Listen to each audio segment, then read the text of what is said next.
Hello everyone, இன்றைக்கி நாம் ஒரு இன்ட்ரெஸ்டிங்கான விஷயம் பார்க்கலாம். நாங்கள் ஃபைட்டர் ஃபிஷ் வாங்கி வந்து வளர்த்து 2 மாதம் ஆச்சு.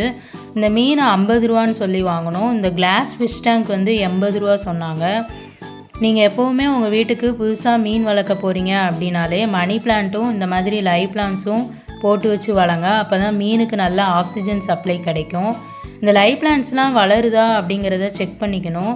இங்கே பாருங்கள், லைட் க்ரீன் இலை விட்டுருக்கு, இங்கே டார்க் க்ரீனாக இலை இருக்குது. ஸோ புதுசாக இலை விட்டுருக்கு அப்படிங்கிறத நம்ம தெரிஞ்சுக்கலாம். மணி பிளான்ட்லாம் வளருதா அப்படிங்கிறத எப்படி செக் பண்ணணும்னா, இந்த மணி பிளான்ட்டில் வேர் வந்து விட ஆரம்பிச்சிடும். இங்கே பாருங்கள், வேர் எக்ஸ்ட்ரா விட்டுருக்கு. ஸோ உள்ள நல்ல சூழல் இருக்கிறனால தான் இந்த மணி பிளான்ட்டு லைவ் பிளான்ட்ஸ்லாம் வளருதுங்க அப்படிங்கிறத தெரிஞ்சுக்கலாம்.